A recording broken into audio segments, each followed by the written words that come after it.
Hello everyone, welcome to my channel जय माता दी।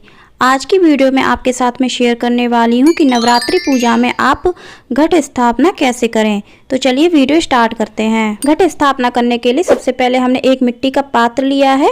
मिट्टी का पात्र आप अपने कलश के अकॉर्डिंग छोटा या फिर बड़ा ले सकते हैं।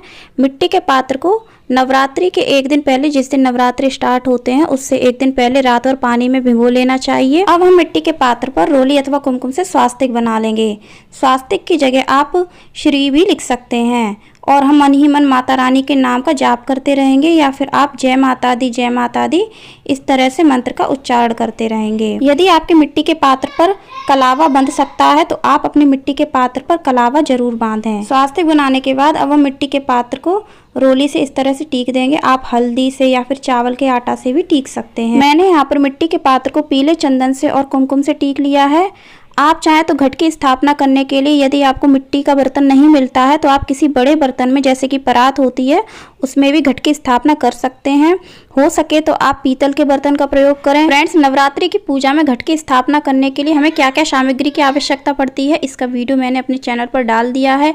इसके साथ ही नवरात्रि पूजा में हमें क्या क्या सामग्री की आवश्यकता पड़ती है उसका वीडियो भी मैंने अपने चैनल पर डाल दिया है। दोनों वीडियो के लिंक आपको डिस्क्रिप्शन बॉक्स में मिल जाएंगे, आप प्लीज़ चेक करिएगा। अब हमने मिट्टी के पात्र में रोली अथवा कुमकुम से स्वास्तिक बनाया है। मिट्टी के पात्र में मिट्टी भरेंगे। मिट्टी साफ सुथरी होनी चाहिए। आप गमले की मिट्टी का भी प्रयोग कर सकते हैं। उसको आप छलनी से छान करके साफ कर लीजिएगा, उसमें कंकड़ पत्थर नहीं होने चाहिए।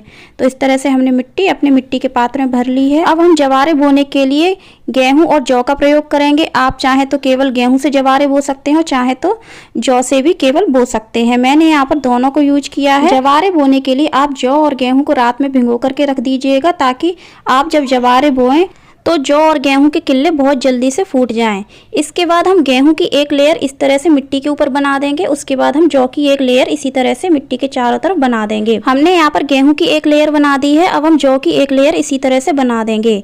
आप ध्यान रखें कि ज़्यादा से ज़्यादा आप गेहूँ और जौ का प्रयोग करें, ताकि हमारी खेती जो है वो अच्छे से हो, हमारे जवारे अच्छे से आए। अब हम सूखी मिट्टी की पतली सी लेयर गेहूँ और जौ के ऊपर इस तरह से बना देंगे। ज़्यादा मिट्टी हम गेहूँ और जौ के ऊपर नहीं डालेंगे। हमें पतली लेयर बनानी है, इसका हमें ध्यान रखना चाहिए, नहीं तो जौ और गेहूं के किल्ले बहुत जल्दी से नहीं फूट पाएंगे। अब हम पानी का छिड़काव करेंगे। पानी का छिड़काव हम अपने हाथों से करेंगे, ताकि पानी की मात्रा ज़्यादा ना हो जाए।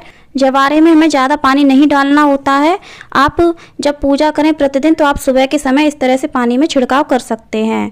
अब हम कलश की स्थापना करेंगे। कलश की स्थापना करने के लिए हमने यहाँ पर पीतल का कलश लिया है।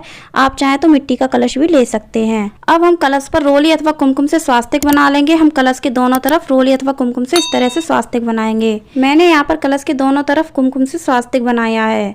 स्वास्तिक हमने बना लिया है। स्वास्तिक बनाने के बाद अब हम कलश के कंठ में कलावा लपेट देंगे। तो इस तरह से हम 3 बार कलावा लपेटते हुए कलश के कंठ में कलावा बांध देंगे। कलावा लपेटने के बाद अब हम कलश को मिट्टी के पात्र में, जिसमें हमने जवारे बोए हैं, उसमें अच्छी तरह से दबा देंगे, ताकि जब हमारे जवारे निकलेंगे तो हमारा कलश हिले डुले ना। तो इसका आप विशेष ध्यान रखिएगा। कलश को आप इसमें अच्छी तरह से दबा दीजिएगा। उसके बाद हम इसमें शुद्ध जल भरेंगे। अब हमने जिस जगह माता की चौकी लगाई है उसके पास में ही हमने एक अलग से चौकी बनाई है, जिस पर हमने लाल नया कपड़ा बिछाया है। उस पर हम अष्टदल कमल बना लेंगे। अष्टदल कमल आप बहुत सरल तरीके से बना सकते हैं।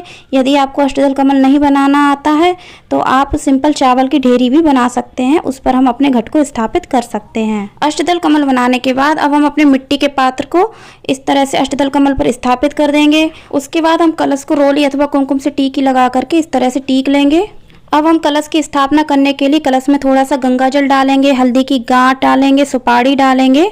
उसके बाद हम एक सिक्का डालेंगे, लौंग का जोड़ा डालेंगे, इलायची डालेंगे। अब हम इसमें एक पुष्प डालेंगे। कलश के जल को सुगंधित करने के लिए हम इसमें थोड़ा सा गुलाब जल डालेंगे। आप गुलाब जल की जगह इत्र भी डाल सकते हैं। इसके बाद हम इस पर आम के पल्लव लगा लेंगे। आप आम के पल्लव 5-7 लगा सकते हैं। आम के पल्लव ना मिले तो आप अशोक के पत्ते भी लगा सकते हैं। आम के पत्तों को भी हमने कुमकुम और पीले चंदन से टीक दिया है। इसके बाद हमने जटा वाला नारियल लिया है, जिस पर हम स्वास्तिक बना देंगे। स्वास्तिक बनाने के बाद अब हम अपने नारियल को माता की चुनरी से लपेट देंगे। माता की चुनरी ना हो तो आप लाल कपड़े से नारियल को लपेट सकते हैं। अब हम नारियल पर कलावा भी बांध देंगे। कलावा को हम 3 बार लपेटते हुए नारियल पर बांध देंगे। उसके बाद हम नारियल को कलश पर स्थापित कर देंगे। कलश पर नारियल स्थापित करने से पहले हमें ध्यान देना चाहिए कि नारियल का मुख किस तरफ है।